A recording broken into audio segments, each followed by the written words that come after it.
भगवान श्री रमण महर्षि भक्ति को बहुत अधिक महत्व देते थे।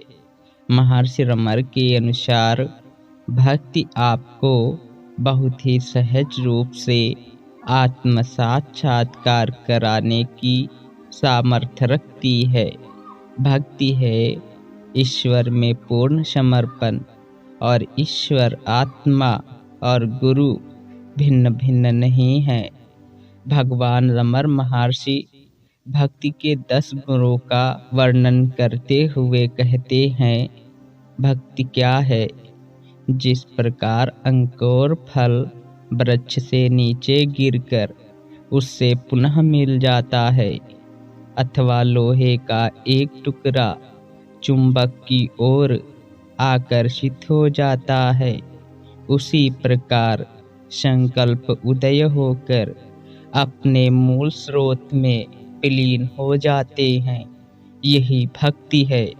संकल्पों का मूल स्रोत ईश्वर के चरण हैं।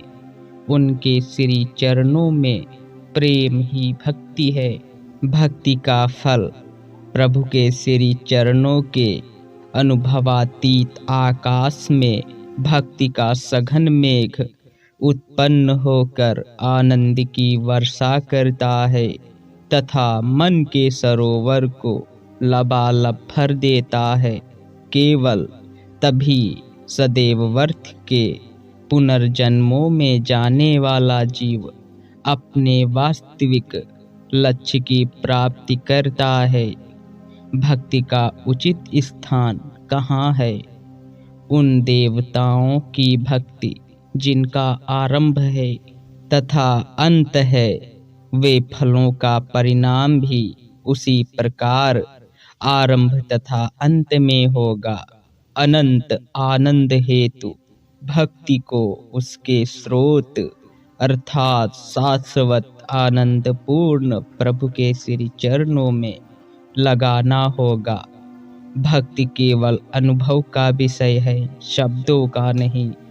तर्क एवं शास्त्रार्थ वास्तविक उपयोग के कैसे हो सकते हैं? क्या संकट काल में घटपट आदि तुम्हारी रक्षा कर सकते हैं? तब फिर इनकी चर्चा एवं चिंतन करके अपने आप को क्यों नष्ट करते हो? वाचिक इंद्रियों को परेशान करना तथा उनको पीड़ा देना बंद करो। प्रभु के चरणों का चिंतन कर अमृत पान करो। भक्ति का फल है अमरत्व। जिसने प्रभु के चरणों को अपने हृदय में स्थापित कर लिया है, उसके दर्शन मात्र से मृत्यु स्वयं की पूर्व काल में मार्कंडेय से हुई दारुण मुठभेड़ को स्मरण कर तुरंत भाग जाती है। अन्य समस्त देवता अपने किरीटधारी सिरों को उनके पाद पन्नों में रखकर केवल शिव की उपासना करते हैं। शिव की यह अकाम्य उपासना सहज ही है।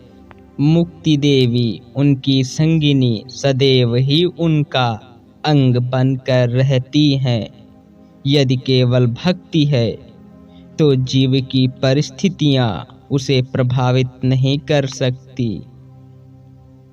देह कितनी भी भिन्न हो, केवल एक मन प्रभु के चरणों में लीन होता है, आनंद उमड़ता है।